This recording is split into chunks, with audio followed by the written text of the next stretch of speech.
Friend, job search YouTube channel में आपका स्वागत है। आज इस वीडियो में हम बात करने वाले हैं मिलिट्री अस्पताल जबलपुर के वार्ड सहायक एंड कुक के स्किल टेस्ट में क्या करवाया जाएगा, उसके बारे में कंप्लीट जानकारी लेंगे।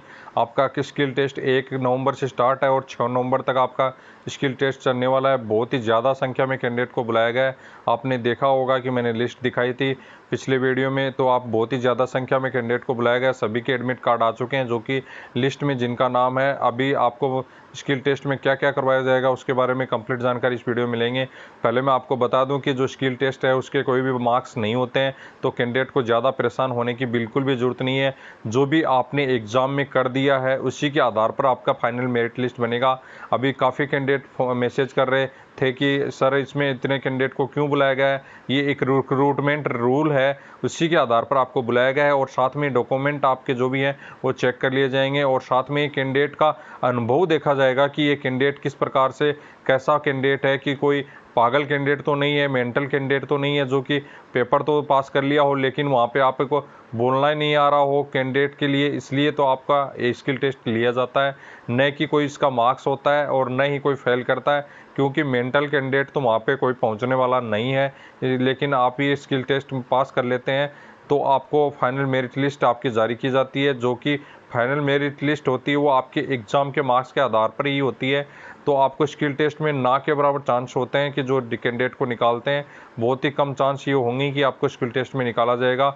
डॉक्यूमेंट में आपको क्या क्या लेके जाना है वो आपको जो एडमिट कार्ड में दिया गया है मैं आपको दिखा देता हूँ। एडमिट कार्ड में क्या है, एडमिट कार्ड आप इस स्क्रीन पे देख सकते हैं। सभी कैंडिडेट के पास सेम एडमिट कार्ड आए हैं, जिसमें ओनली डेट चेंज है और आपका टाइम चेंज है। आपका वेन्यू है वो सेम जगह, एड्रेस वो सेम जगह आपका दिया गया है। मिलिट्री अस्पताल जबलपुर में ही आपको बुलाया गया है, सेम जगह आपको बुलाया गया है, जिसमें कुक और वार्ड सहायिका दोनों कैंडिडेट को सेम जगह आपको बुलाया गया है। इन कैंडिडेट का देख सकते हैं 2 नवंबर का स्किल टेस्ट रहने वाला है। मैंने आपको बताया कि 1 नवंबर से स्किल टेस्ट स्टार्ट है। 1 नवंबर से लेकर 6 नवंबर तक कैंडिडेट मिल रहे हैं जिनके आपके स्किल टेस्ट के एडमिट कार्ड आ चुके हैं डेट के। तो आपके यदि और भी ज़्यादा डेट्स के आपके एडमिट कार्ड आए हैं तो एक बार कमेंट बॉक्स में ज़रूर कमेंट करें। आपका टाइमिंग इसमें देख सकते हैं, टाइमिंग 11:30 बजे दिया है। किसी का आपका जो टाइमिंग दिया गया है वो 10 बजे का दिया है, किसी का 7 बजे का दिया है। अलग अलग टाइमिंग पे आपको बुलाया गया है, तो टाइमिंग के अनुसार ही आपको पहुंचना है। आप देख सकते हैं इनका जो स्किल टेस्ट है वो 2 बजे स्टार्ट होने वाला है। अभी आपको क्या क्या डॉक्यूमेंट लेके जाना है वो आपको पहले याद रखना है। एक कैंडिडेट मैसेज कर रहे थे मेरे पास कि जो उनका पुराना एडमिट कार्ड है वो खो गया है। तो आपका मैं बता दूं कि इसमें साफ दिया गया था नीचे कि जो कि आपको copy of admit card issue return exam जो हेल्ड 25 सितंबर को जो एग्ज़ाम हुई थी, जिसका एडमिट कार्ड आपको साथ में लेके जाना है, उसकी कॉपी आपको लेके जानी थी साथ में, और ओरिजिनल दोनों आपको साथ में लेके जाने हैं। यदि आपका एडमिट कार्ड खो गया है तो एक बार आप जाके ज़रूर एग्ज़ाम देने जाएं, लेकिन हो सकता है वहाँ पे आपको एग्ज़ाम देने दिया जाए, लेकिन आप जाएं ज़रूर वहाँ पे। या यदि अफसर मान जाते हैं वहाँ पे, यदि आपको बिना एडमिट कार्ड के भी एग्ज़ाम देने देते हैं, ये एडमिट कार्ड ज़रूर लेके जाना साथ में। तो इस एडमिट कार्ड से यदि मानते हैं तो हो सकता है आपका एक स्किल टेस्ट हो सके। उसके बाद में आपको देख सकते हैं जो ओरिजिनल आपका स्किल टेस्ट का एडमिट कार्ड जो ये अभी इशू हुआ है, यही एडमिट कार्ड आपको लेके जाना है। उसके बाद में कोई भी ओरिजिनल आईडी आपको एक लेके जानी है। ओरिजिनल आईडी में आपको क्या लेके जाना है, आपको आधार कार्ड, पैन कार्ड, ये पासपोर्ट या ड्राइविंग लाइसेंस, इसमें से सभी में से कोई भी एक आईडी आपको लेके जानी है। उसकी आपको फोटोकॉपी साथ में लेके जानी है। एक आईडी की ओरिजिनल तो लेके जानी ही है, उसके अलावा एक फ़ोटोकॉपी उसकी करवा के आपको लेके जानी है। उसके बाद में आपके कोई भी इलेक्ट्रॉनिक आइटम आपके पास नहीं होना चाहिए। बाकी की आपको मैंने पहले वीडियो में बताया था कि सभी चीज़ें आपको पहले बताई गई थी, वही चीज़ें आपको इसमें दी गई हैं, जिसमें आपका थंब इम्प्रेशन वगैरह लिया जाएगा, फ़ोटो वगैरह चेक की जाएगी, फ़ोटो आपसे ली जाएगी। तो आप 3-4 से फ़ोटो आप साथ में लेके जा सकते हैं। बाकी की आपके ओरिजिनल डॉक्यूमेंट हैं, इसमें कोई भी नहीं मंगाए गए हैं, तो ओरिजिनल डॉक्यूमेंट आपको नहीं लेके जाने हैं। आप लेके जाना चाहते हैं तो अपनी आप रिस्पॉन्सिबिलिटी पे लेके जाना है। आपको वहाँ पे मंगाए नहीं गए हैं, बिल्कुल भी नहीं मंगाए गए हैं। आप ले जाना चाहते हैं तो आप ले जा सकते हैं, लेकिन मंगाए नहीं गए हैं और आपके डॉक्यूमेंट चेक नहीं होंगे। इसमें साफ दिया गया है ऐसे कोई भी डॉक्यूमेंट नहीं मंगाए गए हैं।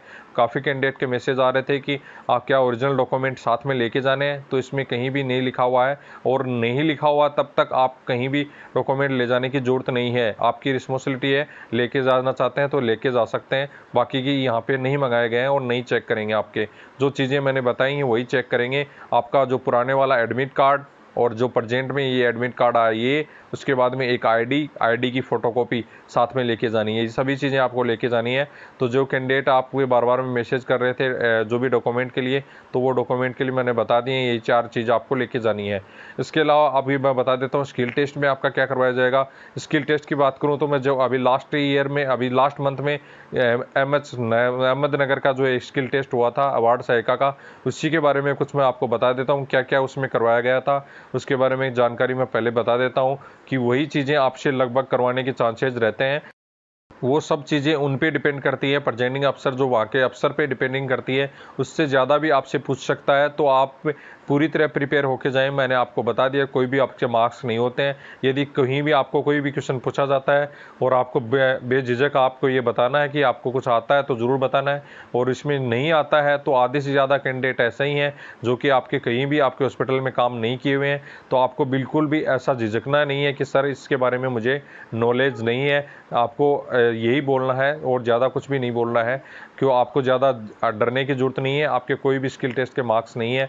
और दूसरी बात मैं आपको बता दूं कि बहुत सारे कैंडिडेट के मैसेज आ रहे थे कि सर हमारे पास आधा मतलब अभी तक आपने ट्रेनिंग की है या कुछ सर्टिफिकेट वगैरह हमारे पास हैं, या दूसरी ये बोल रहे थे कि एक्सपीरियंस सर्टिफिकेट पहले नहीं लगाया था अभी ले जा सकते हैं क्या। तो आपको मैं बता दूं कि यदि आपने एडमिट का जो एप्लीकेशन फॉर्म लगाया था उसके साथ कोई एक्सपीरियंस सर्टिफिकेट यदि लगाया था तो आप ले जा सकते हैं। बाकी की आप एक्सपीरियंस सर्टिफिकेट बनवा के दूसरा कहीं से भी आप नहीं बनवा के ले जाएं, आप फालतू में पकड़े जाएंगे, गलती से आपका पूरा रिजेक्ट हो जाएगा। यदि नौकरी लगे हुए भी आप निकाल दिए जाएंगे। तो आप कोई भी फर्जी सर्टिफिकेट नहीं बनवा के लेके जाएं, और जो भी आपके पास यदि एक्सपीरियंस सर्टिफिकेट अभी है तो भी नहीं लेके जाए। मैं आपको बता दिया कि जो भी आपने एप्लीकेशन फॉर्म के साथ, यदि एप्लीकेशन के फॉर्म के साथ एक्सपीरियंस सर्टिफिकेट कोई लगाया था तो ही आपको लेके जाना है। आपका कोई भी एक्सपीरियंस सर्टिफिकेट है, एक्सपीरियंस सर्टिफिकेट का एक्स्ट्रा मार्क्स नहीं मिलने वाला है। तो आप एक्सपीरियंस सर्टिफिकेट के चक्कर में न पड़े। जो भी आपके 10th के मार्कशीट है उसी के आधार पर ही आपकी वैकेंसीज आउट की गई थी। आपके कोई भी एक्सपीरियंस सर्टिफिकेट के नहीं मांगा गया था। तो आप ज़्यादा टेंशन न लें, आपको कोई भी एक्सपीरियंस पे अधिक मार्क्स नहीं मिलने वाले हैं, और न ही आपको जॉब लगने वाली है कि आपको एक्सपीरियंस देख के आपकी जॉब लगा दी जाएगी। तो नहीं, आपका जो एग्ज़ाम है, रिटर्न एग्ज़ाम जो आपने किया है, एग्ज़ाम के आधार पर ही आपके जो मार्क्स प्राप्त किए हैं उसी के आधार पर आपकी सीनियरिटी बनेगी, सीनियरिटी रोल बनेगा। और एक कैंडिडेट का और मैसेज आ रहा था कि क्या सर हमने जो चॉइस किए थे सेंटर, जैसे उसमें अलग अलग सेंटर दिए हुए थे, सेंटर नहीं दिए थे, यूनिट दी हुई थी। तो आपको टेंशन लेने की ज़रूरत नहीं है, वो यूनिट आपके लिए नहीं है, वो आपको दिखाने के लिए थी कि यहाँ पे इतनी इतनी पोस्ट आउट है। आपकी कोई भी मेरिट उन यूनिट के आधार पर नहीं निकलने वाली है। जो वैकेंसीज हैं वो पूरी कंप्लीट एक वैकेंसीज हैं। जो भी वैकेंसीज की आपकी जो मेरिट निकलेगी वो 84 पोस्ट 84 पोस्ट है, उन्हीं के आधार पर आपकी निकलेगी, न कि आपकी जो यूनिट वाइज जो वैकेंसी दी हुई थी वहाँ पे नहीं निकलेगी। और तीसरी बात यह है कि जो आपका ज्वाइनिंग आने वाला है वो पूरे सेंट्रल कमांड में आने वाला है। जहाँ भी आपकी जो यूनिट दी गई थी वो कहीं भी आपको पोस्टेड कर सकते हैं। आपको ये नहीं है कि आपकी मर्जी चलेगी वहाँ पे, और या आपकी जो चलेगी कि जानकारी चलेगी या आपके मार्क्स के आधार पर आपको पोस्टेड। तो उनकी पोस्टिंग जो है, पोस्टिंग आपके उन पे डिपेंड करता है, जो सेंट्रल कमांड की कमांड ऑफिस पे डिपेंड करता है कि आपको कहाँ पोस्टेड करेंगे। आपको न तो मार्क्स देखे जाएंगे उसके लिए, और न ही आपकी कोई जानकारी वहाँ पे चलने वाली है। आपकी जो पोस्टिंग है वो आपकी सेंट्रल कमांड की तरफ से वहाँ से ही आउट की जाएगी, कहाँ आपकी पोस्टिंग होने वाली है, कौन सी यूनिट में आपकी पोस्टिंग की जाएगी। तो ज़्यादा आपको अफोर्ड लगाने की या आपके जो मार्क्स है उसके आधार पर आपके कहीं भी पोस्टिंग नहीं होने वाली है। कि पर मैंने जॉब प्रोफाइल पे पूरा कंप्लीट वीडियो बना चुका हूँ, जिसकी लिंक आपको डिस्क्रिप्शन बॉक्स में मिल जाएगी। वहाँ से आप जाके चेक कर सकते हैं कि वार्ड सहायिका का काम क्या होता है, जॉब क्या होती है, वो आपकी जो पेमेंट कितनी होती है। कंप्लीट मैंने वीडियो पहले बना चुका हूँ, तो उसकी जानकारी आपको लिंक डिस्क्रिप्शन बॉक्स में मिल जाएगी, वहाँ से जाके चेक कर सकते हैं। या टेलीग्राम ग्रुप पर भी आपको अपलोड कर दिया जाएगा वीडियो, जिससे आप देख सकेंगे। इसमें आपका महत्वपूर्ण काम रहता है पेशेंट का केयर करना। वार्ड सहायिका का मतलब होता है जो वार्ड में पेशेंट जो रहते हैं उनकी केयर करना ही आपका महत्वपूर्ण काम रहता है। अभी मैं आपको दिखा दूं कि आपको जो स्किल टेस्ट है उसमें क्या करवाया जाएगा। तो उसमें मैं बता दूं, उसमें आपका पेशेंट से संबंधित ही आपको नॉलेज होना चाहिए। उसी के बारे में आपको पूछा जाएगा कि यदि आप पेशेंट को किस प्रकार से टैकल करेंगे, या किस हिसाब से आप पेशेंट को खाना देंगे, उसकी किस प्रकार से आप देखभाल करेंगे, उसी से संबंधित आपका स्किल टेस्ट के बारे में आपसे पूछा जाएगा। आप ये देख सकते हैं, यही आपका महत्वपूर्ण काम है जो कि आपके ड्यूटीज़ में आता है, जिसमें आपको क्या होगा, जो भी आपके जो मरीज़ होते हैं, जो भी आपके पेशेंट होंगे, वो जो वार्ड सहायिका के लिए जो पेशेंट मतलब आपके जितने भी फैमिलीज़ हैं, अफसर या हो चाहे आप जो भी जवान हो, फौजी जवान अफसर जितनी भी उनकी फैमिली आती हैं ट्रीटमेंट के लिए मिलिट्री अस्पताल में, उनका आपको ध्यान रखना ही महत्वपूर्ण आपका काम है। तो उसी के बारे में आपसे पूछा जाएगा। आपका जो स्किल टेस्ट है उसका कोई भी नंबर नहीं होगा, उसमें कोई भी कैंडिडेट फेल नहीं होगा, तो डरने की बिल्कुल भी ज़रूरत नहीं है आपको। जो भी आपकी एग्ज़ाम्स में मार्क्स आए हैं उन्हीं के आधार पर आपकी फ़ाइनल मेरिट लिस्ट बनेगी। तो स्किल टेस्ट के लिए तो बिल्कुल भी डरने की ज़रूरत नहीं है, बिल्कुल बेझिझक आप जाइए। और आपको इनके बारे में थोड़ा आपको ज़रूर जानकारी लेना है, जो कि आपको मैं बता रहा हूँ कि जितने भी मरीज़ हैं उनकी सुविधाएं उपलब्ध कराने का मतलब है उनको कोई भी किसी भी प्रकार की प्रॉब्लम है उसको आपको दूर करना, साफ़ सफाई सुनिश्चित करने का मतलब ये है कि जो भी आपका वार्ड है उसमें किसी भी प्रकार की कोई गंदगी है तो आप जो भी सफाई वाले हैं, सफाई वाली हैं, उनको बुलाकर बिल्कुल साफ़ सफाई का काम करवाना। मरीज़ों को शिफ्टिंग करने का ये है कि जो भी एक मरीज़ कहीं दूसरे वार्ड में ले जाना है या मरीज़ को कहीं दूसरे आपको आईसीयू वगैरह में ले जाना है, किसी भी प्रकार का उनको घुमाना है बाहर की तरफ से, तो आपको काम करना होगा। बेड का आपका बदलने का काम भी आपका वार्ड सहायिका का ही रहता है। आदि और वरिष्ठ जो कर्मचारी हैं एंड डॉक्टर हैं उनके कार्यों में पूरी हेल्प करना ही आपका काम रहता है। कि जो वार्ड सहायिका का काम क्या होता है उसी के बारे में लगभग सारे क्वेश्चंस आपके पूछे गए थे। जो क्वेश्चन पूछे गए थे वो थे आपके मरीज से संबंधित लेके आपके जो बेड तैयार करने से लेके संबंधित क्वेश्चंस थे, और आपको जैसे ओटी तक जो दिया गया है, देखिए आप स्क्रीन पे दिखाई दे रहा है आपको ये वाला, जैसे आप मरीज को अपने वार्ड से ओटी तक, ऑपरेशन थिएटर तक लेके जाना है तो किस प्रकार से आपको लेके जाना है, क्या आपको उसमें ध्यान में रखने वाली चीज़ें हैं कि क्या आप मरीज़ को किस प्रकार से आपको ले जाना है। उसके बाद में पूछा गया था आपको जो बेड है, वो जो मरीज़ का जो बेड तैयार करना होता है वो कैसे तैयार करना होता है, उसमें कितनी प्रकार की लेयर बनती है और किस प्रकार का बेड तैयार होता है, मतलब आप अलग अलग मरीज़ के लिए अलग अलग प्रकार का बेड तैयार किया जाता है, उसके बारे में आपको कंप्लीट पूछे गए थे। तीसरा आपका जो मरीज़ है उसके प्रति क्या व्यवहार रहेगा उसके बारे में क्वेश्चन पूछे गए थे। तो इनसे संबंधित मैंने पहले वीडियो बताया था, सेम आपकी प्रोसेस रहती है। और यदि कोई फाइल वगैरह आपको कहाँ पे पहुँचानी है, डॉक्टर के पास या कहीं भी आपको काउंटर पे, तो वो उसके बारे में भी आपको जानकारी पूछी गई थी। तो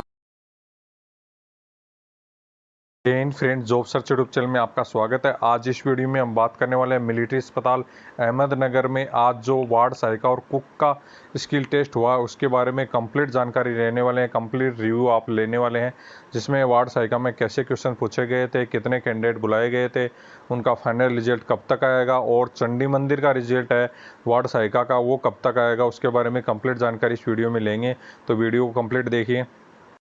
मैंने एक पिछले वीडियो बनाया था जिसमें स्किल टेस्ट के बारे में कंप्लीट जानकारी आपको दी थी। उसमें भी मैंने बताया था कि जो वार्ड सहायिका का काम क्या होता है, उसी के बारे में लगभग सारे क्वेश्चंस आपके पूछे गए थे। जो क्वेश्चन पूछे गए थे वो थे आपके मरीज से संबंधित लेके आपके जो बेड तैयार करने से लेके संबंधित क्वेश्चंस थे, और आपको जैसे ओटी तक जो दिया गया है, देखिए आप स्क्रीन पे दिखाई दे रहा है आपको ये वाला, जैसे आप मरीज को अपने वार्ड से ओटी तक, ऑपरेशन थिएटर तक लेके जाना है तो किस प्रकार से आपको लेके जाना है, क्या आपको उसमें ध्यान में रखने वाली चीज़ें हैं कि क्या आप मरीज़ को किस प्रकार से आपको ले जाना है। उसके बाद में पूछा गया था आपको जो बेड है, वो जो मरीज़ का जो बेड तैयार करना होता है वो कैसे तैयार करना होता है, उसमें कितनी प्रकार की लेयर बनती है और किस प्रकार का बेड तैयार होता है, मतलब आप अलग अलग मरीज़ के लिए अलग अलग प्रकार का बेड तैयार किया जाता है, उसके बारे में आपको कंप्लीट पूछे गए थे।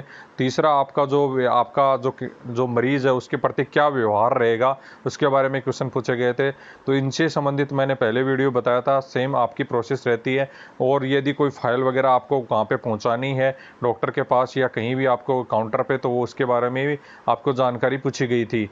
तो आपको मैं बता दूं कि इसमें जो कैंडिडेट थे वो एक 140 कैंडिडेट को बुलाया गया था, जिसमें आपकी 57 पोस्ट थी। जिसमें एक वैकेंसी पर कैंडिडेट करीबन 2 कैंडिडेट को ही बुलाया गया था, लेकिन सेम नंबर होने के कारण, सेम मार्क्स होने के कारण किसी किसी पोस्ट पे 4 कैंडिडेट भी हो गए थे। इसकी वजह से 140 कैंडिडेट हो गए थे। तो जो भी चंडी मंदिर का या एक्स्ट्रा जो भी है और जो वैकेंसीज आउट की गई हैं उस पर आप देख सकते हैं एक पोस्ट पे 2 ही कैंडिडेट को लगभग बुलाया जाएगा। यदि सेम मार्क्स होने पर कैंडिडेट को 4 तक पहुंच जाती है संख्या, 4 कैंडिडेट तक भी बुलाया जाता है, तो आप देख सकते हैं बहुत ही कम संख्या में स्किल टेस्ट के लिए बुलाया गया था। आपके एक वैकेंसी पर यदि 2 कैंडिडेट है तो आपका चांसेज आपका हाफ बन जाता है, 50% चांस आपके जॉब के रह जाते हैं। तो आप यदि 50% आपके मार्क्स के आधार पर ही डिपेंड करेगा, न कि स्किल टेस्ट पे। स्किल टेस्ट में आपका कंप्लीट चीज़ें पूछी जाती हैं, जिसमें आपका पूछा जाएगा कि यदि आप किसी भी कहीं भी भर्ती में, यदि मतलब अस्पताल में कहीं आपने काम किया है तो उसके बारे में आपको जानकारी ली जाएगी। क्या आपके पास एक्स्ट्रा कोई एक्सपीरियंस सर्टिफिकेट वगैरह है तो यह भी आपसे पूछा जाएगा। उसका आपका जो पॉइंट है वो मिल सकता है आपको। जो भी स्किल टेस्ट है उसमें गुड एंड नॉर्मल और एक्सीलेंट तीनों पॉइंट आपके बनाए गए हैं। तो आपका यदि एक्सीलेंट होगा, जो भी आप यदि कैंडिडेट किसी भी अस्पताल वगैरह में यदि किसी प्रकार का काम किया होगा और सर्टिफिकेट होगा तो आपका एक्सीलेंट होगा। उसके बाद में आपका यदि नॉर्मल रहेगा, बाकी लगभग कैंडिडेट थे वो 98% कैंडिडेट ऐसे थे जो कि फ्रेशर कैंडिडेट थे, जो कि बिल्कुल भी जिनको कुछ भी नॉलेज नहीं था अस्पताल के बारे में। लगभग कैंडिडेट ऐसे ही थे 98%। कोई 2% ऐसे कैंडिडेट होंगे जो कि पहले से अस्पताल में काम किए हुए थे और उनके पास कोई भी एक सर्टिफिकेट वगैरह था। तो आप डरने की बिल्कुल भी जरूरत नहीं है, सारे लगभग कैंडिडेट ही फ्रेशर कैंडिडेट होते हैं। आपको पूछा गया था पहले कि एक बेड कैसे तैयार किया जाता है। बेड के बारे में बता देता हूँ थोड़ा कि बेड कैसे तैयार होता है और किस प्रकार के बेड आपके होते हैं। वार्ड सहायिका का काम आपको मैंने बताया था कि बिस्तर वगैरह, चादर वगैरह लगाना, कंबल वगैरह देना, वो कब सभी काम रहते हैं। इसलिए ही आपके बिस्तर से संबंधित, जो बेड से संबंधित आपका क्वेश्चन पूछा गया था। तो बेड आपके कितने प्रकार के मतलब होता है, जो बिस्तर है, जो मरीज का बिस्तर लगता है हॉस्पिटल में, वो कितने प्रकार का होता है। तो वो आपका साधारण और विशेष प्रकार का आपका होता है, जिसमें साधारण में बंद बिस्तर आपका होता है, खुला बिस्तर होता है और कब्जे वाला बिस्तर होता है। 3 प्रकार के इसमें बिस्तर होते हैं। विशेष बिस्तर में ऑपरेशन बिस्तर होता है, जिसमें आपने देखा होगा कि जो भी ओटी में ऑपरेशन जो थिएटर रहते हैं उनमें विशेष प्रकार के बेड होते हैं, जो कि आप ऑटोमेटिक हाइड्रोलिक होते हैं और उनका जो दोनों का हिस्सा दोनों तरफ बंद रहता है। तो वैसा ही आपको बताया गया जाता है। उसके बाद में आपका कार्डिक आपका जो बेड है, फिर कंबल बिस्तर है, विच्छेदन बिस्तर है, फ्रैक्चर बिस्तर है। ये सभी बिस्तर अलग अलग बीमारी के लिए संबंधित हैं, तो इनको बारे में आपको कंप्लीट नॉलेज रख के जाना होगा। यदि ज़्यादा भी नॉलेज नहीं है तो मिनिमम आपके इनके नॉर्मल बिस्तर का आपको नॉलेज होना चाहिए। और दूसरी बात ये है कि इनसे बारे में आपको कैसे कैसे लगाया जाता है, कौन से कंबल के नीचे क्या आएगा, कंबल ऊपर आएगी या जैसे यदि आग से जलन हो जाती है, मतलब जला हुआ व्यक्ति होता है तो उसके लिए कैसा बिस्तर लगाया जाता है, ऐसे बारे में पूरी जानकारी आपको लेके जानी है, जो कि अभी कैंडिडेट को किसी को भी पता नहीं थी। वहाँ पे जैसे पूछा गया था तो आधे मतलब आपके 99% ही कैंडिडेट को पता नहीं था कि जो बिस्तर है किस प्रकार से लगाए जाते हैं और कितने प्रकार के आपके जो बिस्तर होते हैं। मेन काम आपका वार्ड सहायिका का बिस्तर लगाना, मरीज को कहीं बाहर तक ओटी तक पहुंचाना। तीसरा काम आपका जो उन्होंने पूछा था कि एक आपके जो डस्टबिन दे दिया गया था, डस्टबिन में पूछा गया था, तो ये कलर जो डस्टबिन का है वो पीले कलर का आपको डस्टबिन दिया गया था, जिसमें आपको पूछा गया था कि जो डस्टबिन है वो ये डस्टबिन किस यूज में काम में आता है। तो जो आपके 4 डस्टबिन होते हैं उनको चारों को आपको ध्यान में रखना है कि ये चारों डस्टबिन जो हैं वो किस किस काम में आते हैं, कौन सा कचरा उसमें आपको डाला जाता है, तो ये आपको पता होना चाहिए। ऐसी चीज़ें आपको कंप्लीट होना चाहिए और कंप्लीट आपको जो भी आपकी मेडिकल में यूज़ आने वाली चीज़ों के बारे में भी आपको पता होना चाहिए, उसका क्या नाम होता है और किस प्रकार की चीज़ें कहाँ पर यूज़ आती हैं। ऐसी चीज़ों के बारे में कंप्लीट आपको नॉलेज होना चाहिए। तीसरी बात, आपका कॉन्फिडेंस देखा जाएगा। वहाँ पर पूछा जाएगा कि क्या आप इस जॉब के लायक हैं या आप इस जॉब को कर सकते हैं, उसके बारे में। और आप जो मरीज के साथ आपका क्या व्यवहार रहेगा उसके बारे में आपको कंप्लीट पूछा जाएगा। तो कैंडिडेट जो भी है मरीज से संबंधित कंप्लीट नॉलेज साथ में लेके जाएं, जो भी अपने दिमाग में याद करके जाएं कि मरीज से कैसे किस प्रकार से आप व्यवहार रखेंगे। और दूसरा बात, आप कैसे किस कॉन्फिडेंस से आप जॉब करना चाहते हैं, क्यों करना चाहते हैं, इसके बारे में भी आपको कंप्लीट बताया जाएगा, पूछा जाएगा। तो जो भी कैंडिडेट है अपने पूरे कॉन्फिडेंस के साथ जाएं। स्किल टेस्ट का कोई भी आपका नंबर नहीं रहता है, क्वालिफाई नेचर इसका रहता है, तो कैंडिडेट परेशान होने की जरूरत नहीं है। लेकिन आपका प्रभाव कहाँ पड़ता है, गुड, एक्सीलेंट और बेस्ट, आपका यही प्रभाव पड़ता है इस पे ज़्यादा कैंडिडेट का। तो हो सकता है यदि मार्क्स रखे भी जाते हैं इसके स्किल टेस्ट के तो आपका प्रभाव वहीं पड़ता है। यदि आपने अच्छा सा यदि स्किल टेस्ट की तैयारी करके जाते हैं तो वहीं पे आपका सिलेक्शन होने के ज़्यादा चांसेस बन जाते हैं। बाकी की आपकी जो एग्ज़ाम के आधार पर ही सिलेक्शन होने के ज़्यादा चांसेस है। 99% आपकी जो एग्ज़ाम की जो मार्क्स हैं उसी के आधार पर ही आपका सिलेक्शन होगा। आप ही जो चंडी मंदिर में वैकेंसी जो आउट की गई थी, जिनका एग्ज़ाम 28 तारीख को था, उनका रिजल्ट भी इसी मंथ के लास्ट तक आने के पूरे चांसेज हैं। तो जितने भी कैंडिडेट हैं जो भी चंडी मंदिर का एग्ज़ाम दिया है, स्किल टेस्ट की पूरी कंप्लीट तैयारी में करना स्टार्ट कर दें और अपनी कवरी जो भी जानकारी है वो जुटा के और पूरा नॉलेज कर लें अपना।